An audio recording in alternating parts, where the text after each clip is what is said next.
Buenos días a todas y todos. Esta es una nueva edición del Popular en Radio, un espacio de comunicación con los comunistas, los frente amplistas, los militantes sindicales y sociales y con todos los hombres y mujeres interesados en la política y en profundizar el proceso de cambios en nuestro país.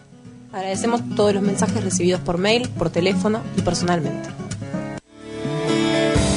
Esto es El Popular en Radio.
Empezamos como no podíamos empezar de otra manera, hoy 17 de abril, cuando se cumplen 48 años de que en la madrugada de un 17 de abril de 1972, el local de la seccional 20 del Partido Comunista del Uruguay, allá en el Paso Molino, en Agraciada y Valentín Gómez, fue asaltado por una fuerza compuesta por 500 efectivos militares, policiales y paramilitares,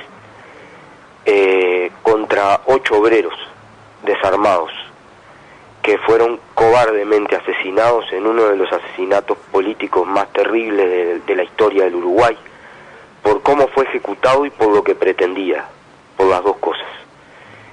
Vamos a estar hablando de la 20 con Juan Castillo, el secretario general del PCU, hoy. Les comento que hoy salió el Popular en su edición 499, obviamente digital, para seguir cuidando y cuidándonos.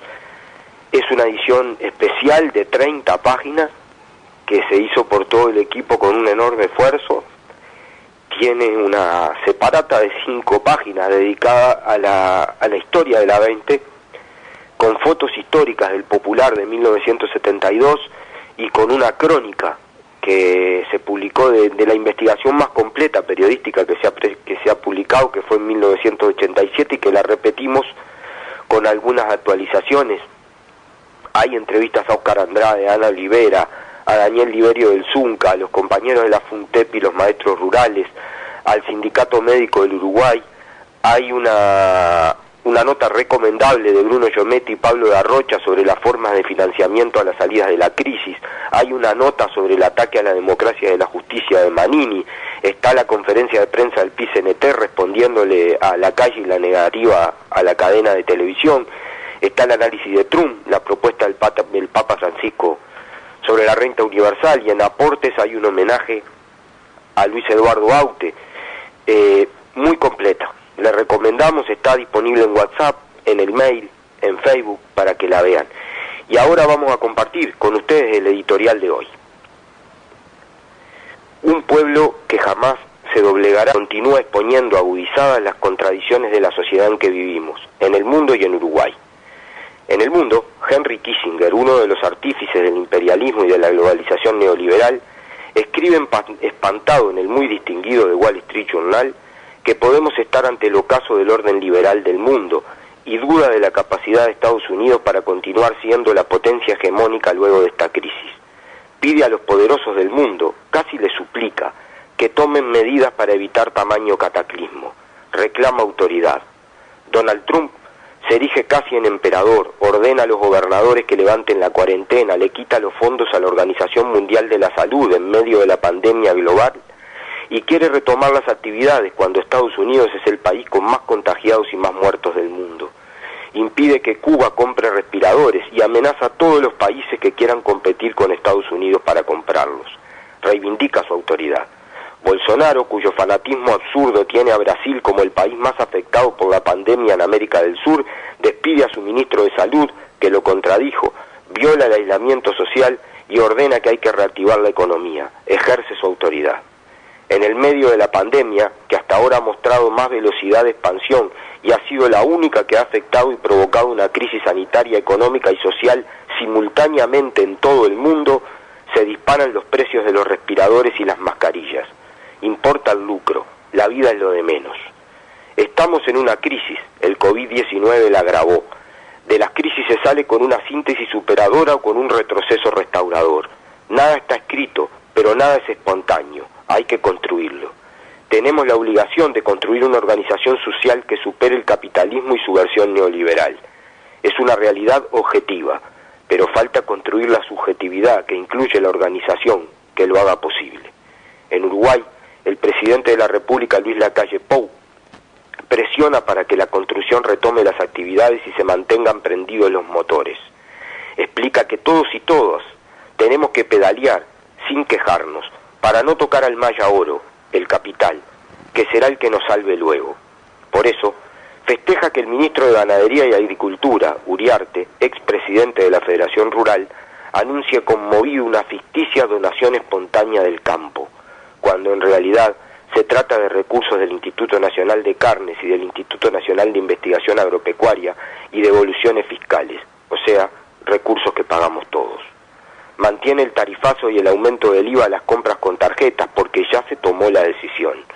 Ordena el comienzo de clases en las escuelas rurales sin consultar a nadie. Le niega a la cadena de radio y televisión que su gobierno está usando diariamente desde hace un mes al PIT-CNT para el 1 de mayo. Envía al Parlamento el proyecto de ley de urgente consideración con 502 artículos, que es una verdadera andanada neoliberal y conservadora, fijando una regla fiscal, aumentando la represión, cortando la libertad de expresión, recortando el derecho de huelga, desmantelando ANCAP, poniendo la infraestructura de Antel también al servicio de los privados, modificando decenas de leyes, entre ellas el Código Penal y Civil, y además modificando leyes para asegurar las herencias. ¿Habrá algo más urgente que las herencias en esta emergencia? Por supuesto que no. ¿A quién se le ocurre? Su socio privilegiado en la coalición de derecha, que está en el gobierno, Guido Manini Ríos, ataca a la justicia, defiende a torturadores y se defiende a sí mismo haciéndolo. Lacalle Pou guarda un piadoso silencio. Muestra autoridad y matriza la idea de que la única agenda posible, la única que existe, la única que puede expresar la sacrosanta unidad nacional es la de ellos, la del poder. Los únicos que pueden hablarle a toda la ciudadanía todas las veces que quieran. Lacalle Pou sabe que su coalición de derecha expresa política y socialmente una enorme concentración del poder, al que siempre tuvieron, el económico, el de la propiedad de la tierra, los medios de producción, la propiedad inmobiliaria, el mundo financiero, el de la mayoría de los medios de comunicación, le agregan ahora el del poder ejecutivo, la administración del Estado y su aparato central. Y Lacalle Pou exhibe ese poder, lo ejerce sin pudor y hasta como una reivindicación histórica. ¿Estamos en crisis? No interesa. El ajuste económico, social, político e ideológico tiene que hacerse igual. Es una necesidad material, un imperativo de su ideología conservadora y neoliberal. Esa empresa necesita construir consenso a marcha forzada, todos los días. No debe haber fisuras, ni un resquicio para la crítica y la alternativa. Es la verdad única, y como tal se aplica. Quien discrepe, quien plantee alternativas, quien ponga en duda el camino fijado, será objeto de una dura campaña de demonización. En realidad, no es una sorpresa. Es la restauración en todo su esplendor, y como era obvio, incluye la impunidad. Lacalle Pou no está solo, lo defiende con toda su verborraje y capacidad de maniobra política Julio María Sanguinetti, quien reclama que la salida debe ser respetando estrictamente las normas del mercado, y denuncia la ominosa herencia de los gobiernos del Frente Amplio con el 25% de las y los trabajadores en la informalidad. Insólito, cuando Sanguinetti sabe bien que durante su gobierno y durante los gobiernos de la coalición blanca y colorada la informalidad superaba el 40%. ¿Qué opciones hay ante esto? Hay varias, pero hay una que la derecha no puede soñar que el movimiento popular vaya a tomar: la rendición, la capitulación, la entrega sin pelear de las banderas históricas de la izquierda, y mucho menos en una crisis. Eso es lo primero. El movimiento popular, el PIT-CNT, la Intersocial, el Frente Amplio, otros sectores representativos de la sociedad como el Sindicato Médico y la Universidad de la República han demostrado su compromiso democrático y ciudadano, han hecho propuestas y han manifestado su voluntad de diálogo. Está claro que el gobierno no tiene por qué asumir todas esas propuestas, pero también está claro que no puede ignorarlas todas. El diálogo es necesario, exige flexibilidad y definir prioridades. Plantemos algunas. Es imprescindible proteger la salud de nuestro pueblo, la de toda la población y en particular la de los sectores más vulnerables de nuestro pueblo y la de los que tengan más riesgos de salud con la pandemia. También lo es que simultáneamente se tomen medidas para mitigar los impactos económicos y sociales de la crisis actual. Se han hecho muchas propuestas, pero hay dos que son centrales: lograr el máximo de aislamiento social posible, en particular de quienes más riesgo tienen. Es la única medida preventiva que ha funcionado en el mundo, y para hacerla sostenible hay que instrumentar transferencias económicas del más amplio espectro posible. Por eso la renta extraordinaria. La propuesta de 1.200 pesos del gobierno es un absurdo. Se debe ir a un salario mínimo nacional. El costo de esta medida para alcanzar por 3 meses a 320.000 hogares, más o menos 1 millón de personas, es de 360 millones de dólares.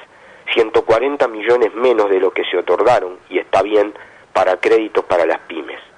No es sensato afirmar que no se puede. Pero además, hay que lograr que las medidas tengan el mayor consenso social y político, el real, no el que indican las encuestas. Y para eso se necesita dialogar y habilitar los espacios institucionales para hacerlo. ¿Por qué se sigue sin convocar la JUNASA para ver la estrategia sanitaria? ¿Por qué se toman medidas sin consultas y se transmiten como órdenes? En el diálogo y la negociación hay que ceder y construir síntesis, pero lo que no es aceptable es que se aproveche de forma oportunista la crisis y las limitaciones que ésta genera para imponer un ajuste conservador. El Uruguay enfrentó en estos años el impacto de 3 crisis graves, en el 2001 y 2002, en el 2008 y 2009 y ahora. En la primera se impuso un esquema neoliberal a ultranza y la consecuencia fue, además de la devastación económica y social, una concentración de la riqueza enorme. La masa salarial pesaba en el ingreso nacional bruto un 30% antes de la crisis de 2002, cuando salimos implicado un 17%. En el 2008, a diferencia, se puso todo el Estado y el diálogo más amplio al servicio del objetivo de amortiguar la crisis y que el costo no lo pagaran los más humildes. Se evitó la recesión y no aumentó la pobreza. El salario no se depreció. Ese es el camino, y no es teórico, está comprobado por la práctica política y social de nuestro país. También hay que enfrentar la impunidad y a los impunes, sin concesiones. La impunidad es parte del poder, es su lado oscuro. No habrá democracia plena mientras se mantenga la impunidad. Manini Ríos lo sabe. Su exabrupto antidemocrático en el Senado debe ser repudiado. Es una vergüenza. Es un chantaje inaceptable a la justicia, pero además es un acto de cobardía. Manini Ríos no solo defiende a un miembro de la COA implicado en torturas, asesinatos y desapariciones, se defiende a sí mismo. Manini Ríos lo que tendría que decir es qué va a hacer con los fueros cuando sea citado por encubrir torturadores. Manini Ríos no tiene nada de valiente. Se vale de la mentira y se esconde en su inmunidad parlamentaria para seguir siendo, él, también, un impune, igual que los que defiende. Enfrentar esa maniobra antidemocrática es un compromiso redoblado en estas fechas, a 36 años del asesinato en tortura de Roslik, a 48 años del asalto fascista al Comité Central del PCU y también a 48 años del asesinato de los 8 obreros comunistas en la 20. Pero todo esto es un desafío político, no alcanza con tener razón. Hay que, aún con las dificultades presentes, organizar y convencer y generar respaldo social para las propuestas que se impulsan. Por eso valen tanto las pintadas por el aniversario de la 20, la lucha por un protocolo de seguridad en la construcción, el compromiso de las y los trabajadores de la salud y la educación, las ollas populares en todo el país. Por eso hay que lograr, aún en estas condiciones y con las modalidades que podamos, un gran impacto con la recordación de la 20 y un gran 1 de mayo.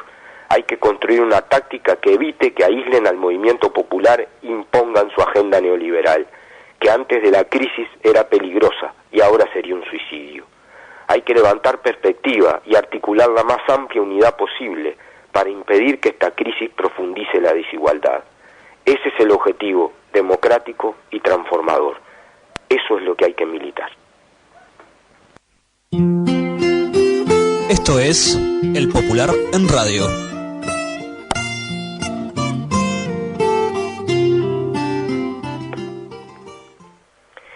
Tenemos en el teléfono al secretario general del Partido Comunista, el querido compañero Juan Castillo. Bienvenido, Juan. Muchas gracias, Gabriel. Un saludo a toda la audiencia, el agradecimiento además para nosotros X30, y además reafirmar una vez todo lo que el editorial de nuestro semanario terminaba afirmando, que tú estabas dando a conocer, dando lectura, que hay que seguir promoviendo ahora desde las diversas formas con que llegan en las redes sociales, ya que no se está saliendo impreso. De todas formas siempre llega la opinión de los comunistas. Esta es nuestra forma de pensar, esta es nuestra forma de actuar y queremos compartirla con todos ustedes. Así que en medio de una gran jornada, de un día muy emotivo para las comunistas y para los comunistas, yo, Gabriel, permitime que diga que de verdad pienso que ya no nos pertenece a nosotros solo este día. El 17 de abril, cada 17 de abril desde hace 48 años, se ha convertido la recordación, la conmemoración de lo que fue la masacre del Paso del Molino, en un día de compromiso en defensa de las libertades públicas, de lucha por la democracia, de las garantías de la igualdad, de la pelea porque cada uno de los compatriotas tenga la pública felicidad que demandaba Artigas, porque fue abrazado a esos ideales que nuestros camaradas cayeron allí, resguardando nuestro local partidario, defendiendo las ideas democráticamente, y que fueron asesinados, masacrados allí. Por tanto, es un día de los frentes amplistas, es un día de la clase obrera, del movimiento obrero, es un día de los luchadores sociales, es un día de los vecinos, de las vecinas, que vos sabés, vos has contado y hemos relatado también en diversas oportunidades, que cada acto siempre aparece algún vecino nuevo, alguna vecina nueva que nos recuerda lo que pasaba en aquella trágica noche del 17 de abril en donde cayeron nuestros compañeros. Así que por todas estas cosas, hoy es un día cargado de simbolismo, cargado de compromiso, y queremos compartirlo con todos y cada uno de ustedes, que desde las propias ondas de CX30, desde la radio, desde la cooperativa, y desde las redes sociales, de diversas formas que estamos promocionando, vamos a estar en contacto con todos ustedes, haciendo llegar qué pensamos los comunistas a 48 años de aquella masacre y qué opinión tenemos sobre lo que estaba aconteciendo actualmente en nuestro país y en la región.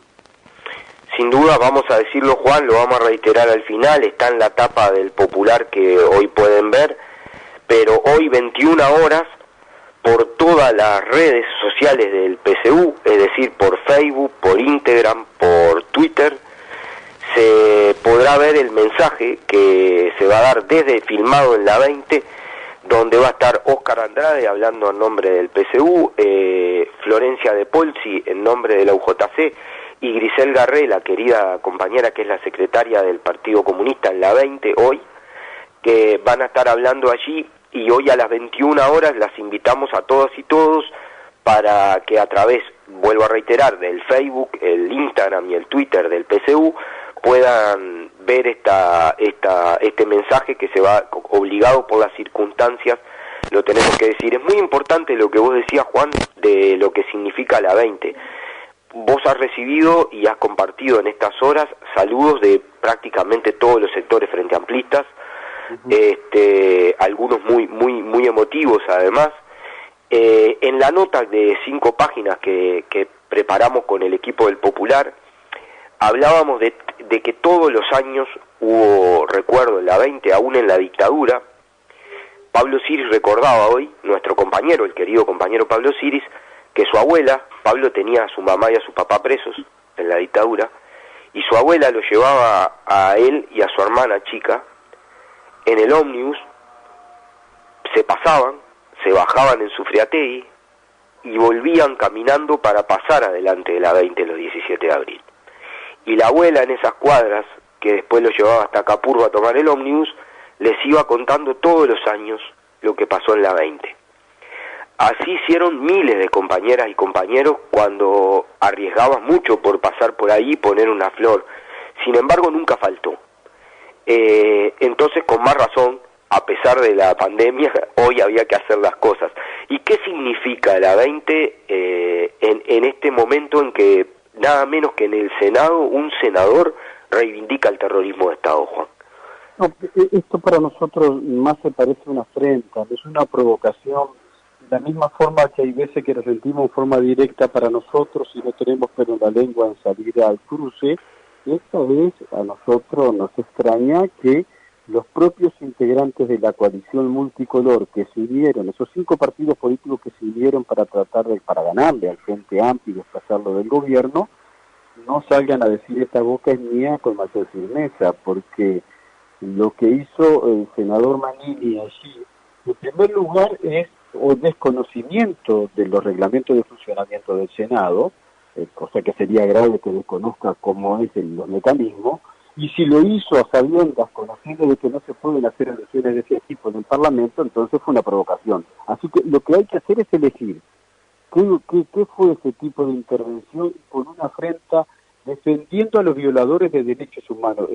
Yo he visto cosas, nos ha tocado a todos los compatriotas ver cosas, pero salir a defender a los violadores de derechos humanos, hacía bastante tiempo que esto no ocurría, y además todavía cuestionando la justicia de nuestro país, que un legislador, que un senador electo, que se vale de las instancias democráticas, que tuvo votos para estar allí en donde está sentado, ahora salga a cuestionar a la justicia, nos parece esto de verdad que un exabrupto brutal. Yo no sé si a esta altura, como dijo algún compañero, no es una apología del delito, salir a reivindicar, salir a decir que una persona que fue responsable, que fue probado por la justicia, de que fue el responsable del asesinato de un joven de 20 y pocos de años, es un pobre anciano de 80 y pico de años, porque si hubiesen dejado actuar a la justicia en su momento, hace 40 años atrás, con la recuperación de la democracia, no iba a tener 80 años, iba a tener 40 años, iba a estar pagando entonces de la misma forma frente a la justicia por el delito que cometió, porque se cometió un delito, y es un delito de torturas, es un delito de detención, es un delito de asesinato a una persona de las características joven. O sea que nosotros no andamos por la vida dando lástima, nosotros no andamos llorando penas por allí, por si tenemos 70, 80 o 60 años. Cuando uno pelea por la justicia, allí no hay edad de ningún tipo. Y estos camaradas, estos obreros, estos luchadores que dieron su vida, quienes estaban desarmados, quienes con la mano en alto salían del local de la 20 y lo ametrallaban en el entorno de entre 300 y 500 soldados que rodeaban al local de la 20 allí en el Paso del Molino, hoy también tendrían 80 años si no le hubiesen robado la vida. Anoche, mientras algún otro compañero nos saludaba, se adelantaba en el saludo, recordábamos, por ejemplo, que el panadero González, uno de los 8 mártires de la 20, el panadero González, tenía 21 años. ¿Se dan cuenta? 21 años. Cuando a nosotros nos tocó en alguna oportunidad del Parlamento investigar, retomar del archivo qué fue lo que actuó la justicia, qué era lo que decían allí los forenses, allí en el parte del forense dice que el panadero González, de 21 años de edad, fue asesinado de un solo balazo en la nuca y por atrás. Entonces, ¿de qué valentía? ¿Cuál es la valentía política de salir a hacer gárgaras en torno a que los responsables de estos crímenes todavía estén libres y no hayan purgado lo que tienen que hacer frente a la justicia? Esto no es sed de venganza, para nada. Reclamar por la justicia en nuestro país es salir a reclamar y a defender las libertades públicas y la democracia que le permite, entre otros, a él mismo estar allí en el Parlamento. Entonces, una semana muy sensible, una semana muy especial para la democracia uruguaya, porque esta misma semana también, el 14 de abril, hacía 48 años que se salvaron milagrosamente la vida más de 500 jóvenes que estaban reunidos en una asamblea, en un activo del Partido Comunista en el local de Fernández Crespo, y cuando entraron allí con las provocaciones, con las ametralladoras, así tirando a diestra y siniestra para todos lados, y de no haberse ocurrido tirarse todos al suelo, tirarse todos al piso, no sé qué masacre hubiese ocurrido. Porque ayer, además, el 16 de abril, hizo 36 años que asesinaron a Vladimir Roslik. Vladimir Roslik tenía 41 años, quiere decir que ahora también tendría cerca de 80 años de edad. Le quitaron a un joven médico recién recibido, a un reciente papá con hijos chicos, la vida allí en el batallón 9 de Eventos, y todavía la justicia no pudo investigar. Archivaron el caso por más esfuerzo que hemos hecho nosotros. Entonces, por todo este simbolismo, por toda esta semana, por todo este compromiso militante que tenemos por lo más humilde, por la clase obrera y por el pueblo uruguayo, creo que no hay mejor homenaje, que no hay acto de mayor valentía hoy que recordar con mucha humildad y con mucho compromiso a los 8 mártires de la 20 y a todos los que cayeron de distintas formas en defensa de la democracia en el medio de la dictadura sangrienta de nuestro país. Juan, te agradecemos muchísimo. Recordamos entonces con muchísima emoción a Luis Mendiola, José Abreu, Ricardo González, Rubén López, Elman Fernández, Justo Sena, Raúl Gancio, Héctor Cervelli. Luis Mendiola tiene una relación muy particular con la historia del Popular. Él era distribuidor del Popular, era uno de los responsables de distribuir el diario El Popular en Montevideo. Fruto maduro del árbol del pueblo, la canción mía, siempre porfía.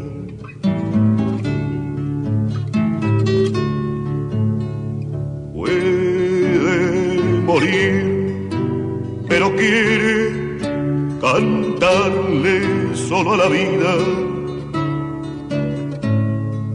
que no la olvida.